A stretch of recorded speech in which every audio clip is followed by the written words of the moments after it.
देश भर में धूमधाम से ईद मनाई जा रही है। नमस्कार, मेरा नाम अजय शास्त्री है और आप देख रहे हैं भड़कता बिहार न्यूज। जी हाँ, बिहार में भी ईद हर्ष और उल्लास के साथ मनाई जा रही है। वहीं बेगूसराय के गांधी स्टेडियम के मैदान में बड़ी संख्या में मुसलमानों ने नमाज अदा की। गांधी स्टेडियम सहित शहर से लेकर गांव-गांव में सुबह ईद की सामूहिक नमाज अदा की गई है और एक दूसरे से गले मिलकर ईद की मुबारकबाद दी गई है। इस दौरान शांति व्यवस्था बनाए रखने को लेकर जिला प्रशासन के द्वारा सुरक्षा का व्यापक इंतजाम किए गए थे। वहीं पोखरिया के युवाओं के द्वारा नवाब चौक को काफ़ी आकर्षक तरीके से सजाया गया है। ईद को लेकर बुजुर्ग से लेकर छोटे बच्चों तक में काफ़ी उत्साह देखने को मिला। ईद उल फितर मुसलमानों का सबसे बड़ा त्यौहार है जो रमज़ान के महीने में के पूरा होने पर मनाया जाता है। ईद उल फितर के साथ ही रोज़े की ख़त्म हो जाते हैं। इस्लामिक कैलेंडर के अनुसार रमज़ान के बाद शव्वाल की पहली तारीख को ईद उल फितर मनाई जाती है। सुबह की नमाज से इसकी शुरुआत हो जाती है। इस्लामिक मान्यताओं के मुताबिक रमज़ान के दौरान इस पाक मन से रोजे रखने वालों और नमाज। ब्यूरो रिपोर्ट, भड़कता बिहार, बेगूसराय।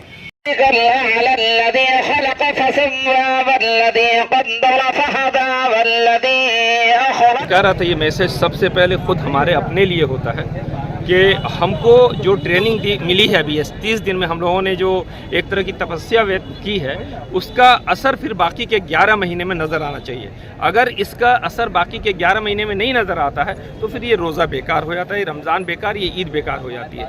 इस 30 दिन में हमने सबसे पहले खाने से परहेज़ किया, पानी पीने से परहेज़ किया। ये खाना और पानी हलाल था लेकिन परहेज़ किया सूर्योदय से पहले से लेकर सुबह शादी करते हैं उससे लेकर सूर्यास्त तक। अब पराई स्त्री पे ध्यान नहीं पड़े, नज़र नहीं पड़े, इसका ध्यान रखा। बुराई है तो उस बुराई का उसके पीछे इजहार नहीं करना।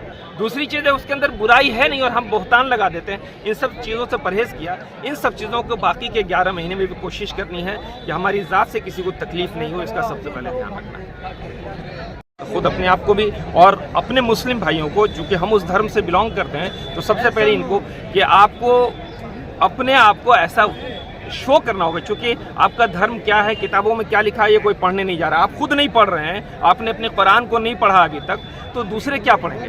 वो आपको देख रहे हैं कि आप जो कहते हैं कि इस्लाम अमन का धर्म है, अमन का मजहब है, शांति का मजहब है, वो शांति अपनी प्रैक्टिकल लाइफ में दिखानी होगी। सच्चाई का मजहब है तो सच बन के दिखाना होगा। अमानत का मजहब है तो अमानतदार बनना होगा।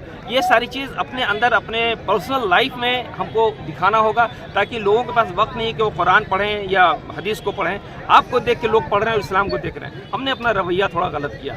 हम मूल धर्म से हटे हुए हैं, मूल शास्त्रों से हटे हुए हैं और जो सुना के देख रही है और रीति रिवाजों को अपना धर्म माने हुए हैं, इससे बहुत जगह बहुत परेशानी हो रही है। सबसे पहले अगर ये हम पॉलिसी बना लेते हैं कि हमको मेरी ज़ात से किसी को तकलीफ़ नहीं हो, तो ये सबसे बड़ी कामयाबी हमारे लिए हो जाएगी। किसी को कोई कष्ट नहीं हो। अगर हमको कोई बात कहनी है तो हम बात को कहने का तरीका सीख लें। हमारे अंदर मतभेद हो सकता है, मतभेद बहुत नेचुरल है, लेकिन मतभेद में भी हम कैसे आपसी रंजिशों को भुला के शांति के साथ रह सकते हैं, ये सलीका सीखना होगा। वो सलीका हम भूल चुके हैं। दूसरी चीज़, हम सनातन धर्मी भाइयों से या क्रिश्चियन भाइयों से, पंजाबी भाइयों से, जो भी दूसरे धर्म के लोग हैं, उनसे ये अपील करेंगे कि आप खुदा मैं ये हाथ जोड़कर विनती करता हूँ कि आप हमको देख के इस्लाम का एक कंसेप्ट नहीं बनाएं। आप करीब आएँ, आप पता करें, आप लाइब्रेरी में जाएं, खुद से पढ़ें कि प्रॉफेट मोहम्मद का सबक क्या था, कुरान क्या संदेश देता है। उसके बाद हो सकता है कि आपके पास आप हमको भी सुधार सकते हैं कि नहीं साहब, तुम ये बहैसियत मुसलमान के गलत करो, तुम्हारा धर्म ऐसा नहीं करता है। ये अगर दोनों मिलकर करेंगे तो बहुत सारी गलतफहमियाँ दूर हो जाएंगी। क्योंकि गलतफहमियों का दूर होना बहुत ज़रूरी है। सर,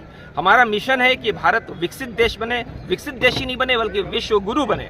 विश्व गुरु बनने के लिए, विकास करने के लिए शांति बहुत ज़रूरी होती है। अगर शांति नहीं रहेगी सर, हम आपस में लड़ते रहेंगे तो देश तरक्की नहीं कर पाएगा। अगर हम चाहते हैं कि देश तरक्की करे, वाकई बाकी जैसे पहले लोग यहाँ आते थे ज्ञान अर्जित करने के लिए, संस्कार लेने, कल्चर लेने, तो उसके लिए हमको शांति स्थापित करनी होगी।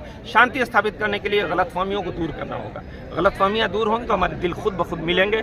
जब दिल मिल जाएंगे तो हम एक मजबूत भारत का निर्माण कर पाएंगे। आपका शुभ नाम क्या हुआ? डॉक्टर जमशेद। माहौल में ईद का त्यौहार संपन्न हुआ। मुख्य जो नमाज था गांधी मैदान का वह समाप्त हो गया है। अब मस्जिदों पर अलग अलग मस्जिदों में अलग अलग समय पर कुछ नमाजें बची हैं जो 9 बजे तक समाप्त हो जाएंगी।